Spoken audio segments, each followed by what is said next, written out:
Welcome to a new episode from English Plus Podcast. Today's episode is about grammar and we will talk about reported speech. We will talk about the basics of reported speech so that you can use it in your own conversations.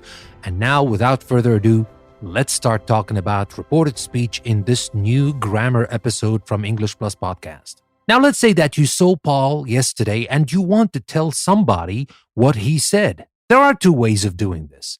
You can repeat Paul's words, and that is what we call direct speech. For example, we say, Paul said, and then you have quotation marks and say, I'm feeling ill. Or you can use reported speech. You can say, Paul said that he was feeling ill. Now, the great benefit of using reported speech is that when you are not writing, it's easier for the listener to understand.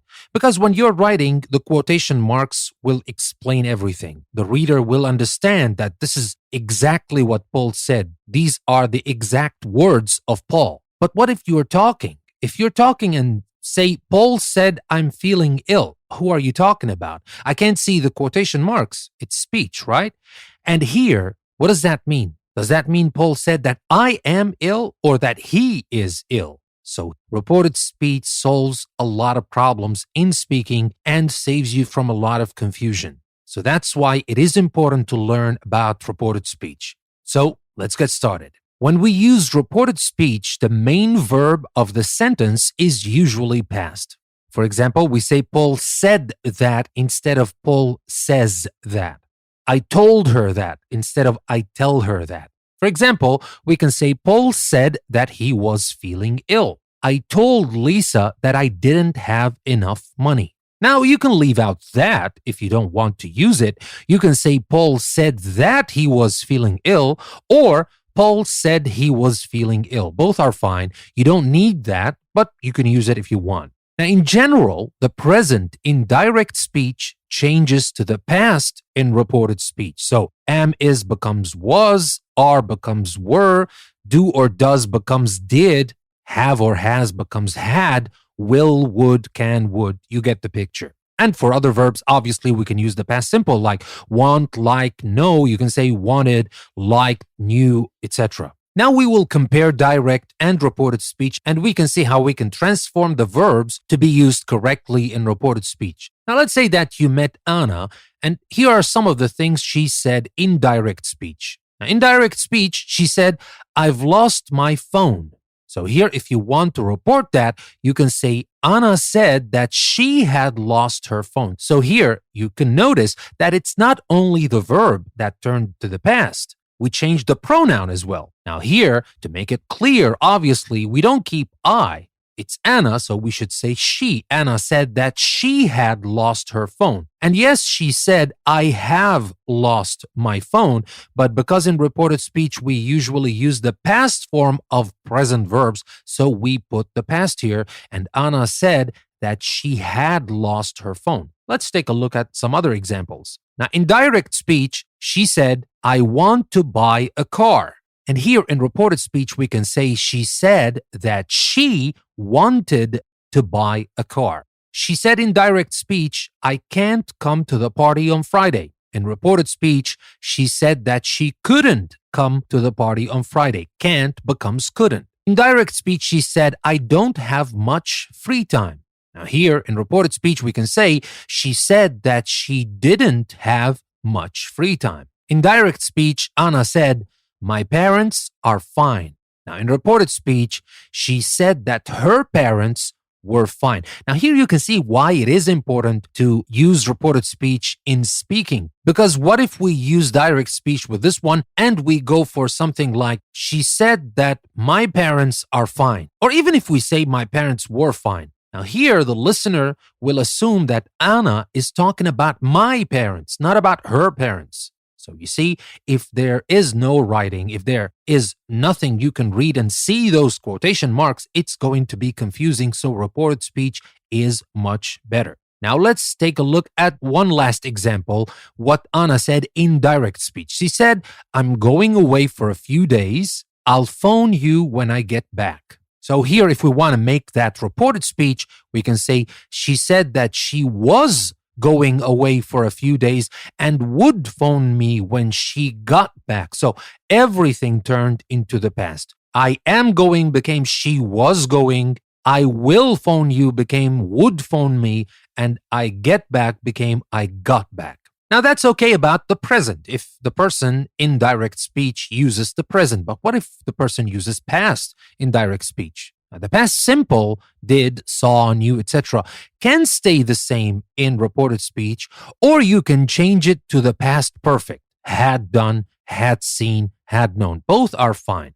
Now, for example, in direct speech, Paul said, I woke up feeling ill, so I didn't go to work. Now, you have two ways to report that. You can keep it in the past simple, and that's fine. You can say Paul said that he woke up feeling ill, so he didn't go to work. Or you can use the past perfect. You can say Paul said that he had woken up feeling ill, so he hadn't gone to work. Both are fine, but remember, another very important thing is to change the pronouns to make it work. So you just don't use I because I refers to Paul. When I want to report that, I need to use he because Paul is a he, obviously. Now let's talk more about other cases in reported speech. We do not always change the verb in reported speech. Yes, I said at the beginning that we usually change the verb and the present becomes past. The past can become past perfect if you want, or you can keep it as past simple. But we do not always change the verb in reported speech. If the situation is still the same, it is not necessary to change the verb to the past. For example, in direct speech, Paul said, my job is boring. Now, here in reported, we can say Paul said that his job is boring because it is still boring. It is still the same. We can do that. We can keep the verb in present because the situation is still the same. Another example, Helen said, I want to go to Canada next year. The situation is still the same. It is still happening next year. So we can use it in reported without changing the verb to the past. And we can say, Helen told me that she wants to go to Canada next year instead of using wanted. And now saying that, we're just saying that we can keep the verb in the present, but you can change it to the past if you want. That's not a mistake. You can still say Paul said that his job was boring and the meaning is exactly like the first one. And Helen told me that she wanted to go to Canada next year. That's fine. So here, if the situation is still the same, you can still change the verb to the past, but it's not necessary. You can keep it in the present. But pay attention to this one, to this situation. If the situation has changed or finished, you need to use a past verb. It is necessary. Let me give you an example. Paul left the room suddenly. He said, I have to go. That's direct speech. Now here, if I want to report that Paul left the room suddenly, he said that he had to go. Now here, we can't use have or obviously here has because the situation has changed or finished. So in this case, when the situation has changed or finished, remember, you can't keep the verb in present. You have to. You need to use a past verb. Now, you need to use the past in reported speech when what was said is different from what is really true. And that is another situation where you can't keep the verb in present. For example, you met Rachel a few days ago. She said, have you heard?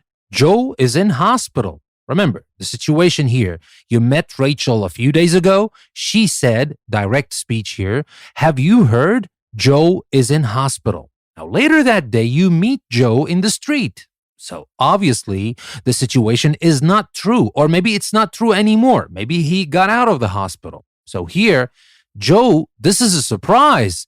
Rachel said you were in hospital. Now here, because Rachel said Joe is in hospital and the situation is different from what is really true, maybe she was wrong, maybe she didn't know, or maybe she meant someone else, or maybe he was actually in hospital, but he left, he got out. So here, because the situation is not true anymore, you can't use the present. You have to use the past. Here again, if you meet Joe like this, you can say, Joe, this is a surprise. Rachel said you were in hospital. Not you are in hospital. It's clear that he isn't. He's in front of you and you're not in hospital, right? So now let's move on and talk about something very important as well when we talk about reported speech, and that is the two most common verbs that we use to report speech, say and tell. Now, if you say who somebody is talking to, use tell.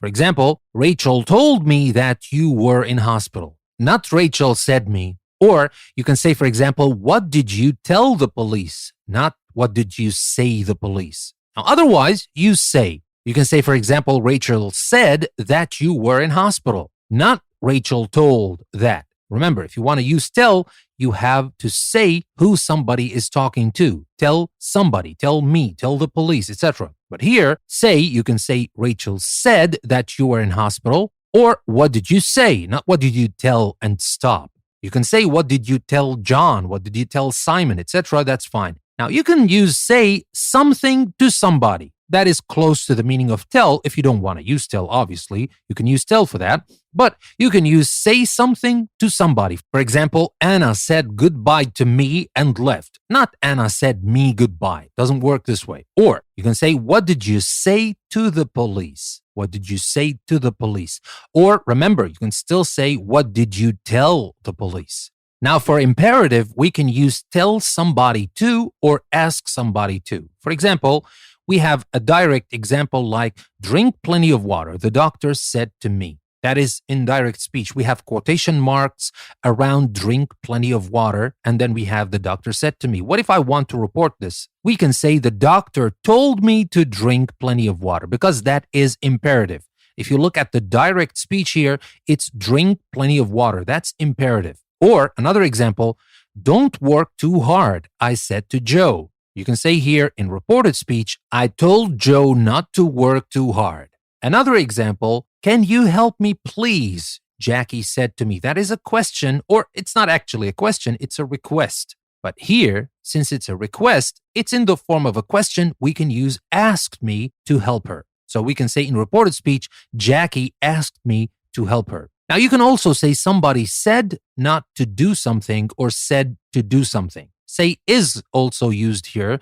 We can say, for example, Paul said not to worry about him. The direct speech here is, don't worry about me, Paul said. So here we can still use say, and we say it like Paul said not to worry about him. Now here, before I finish, because that's the last point of this episode, I want you to be careful when you want to use tell someone to do something and tell someone not to do something. Now here, when you want to use that in negative, put not before to. Don't say tell someone to not drink, okay? We don't say the doctor told me to not drink. It doesn't work this way. The negative form of that is the doctor told me not to drink. Not comes before to. Now, with that being said, that'll be everything I wanted to share with you about reported speech. I hope now you have a better understanding of reported speech and, most importantly, why it is important to learn how to form reported speech, because it will save you a lot of confusion, especially in speaking, and the listeners will understand, or the people you are talking to will understand you a lot better. Now, with that being said, let me remind you that you can find a lot of extra activities,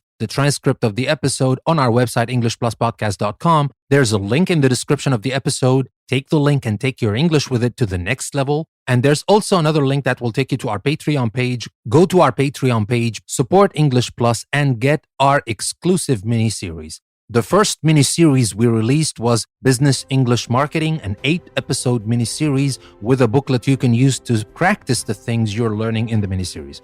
With that being said, I would like to thank you very much for listening to another episode from English Plus Podcast. This is your host, Danny. I will see you next time.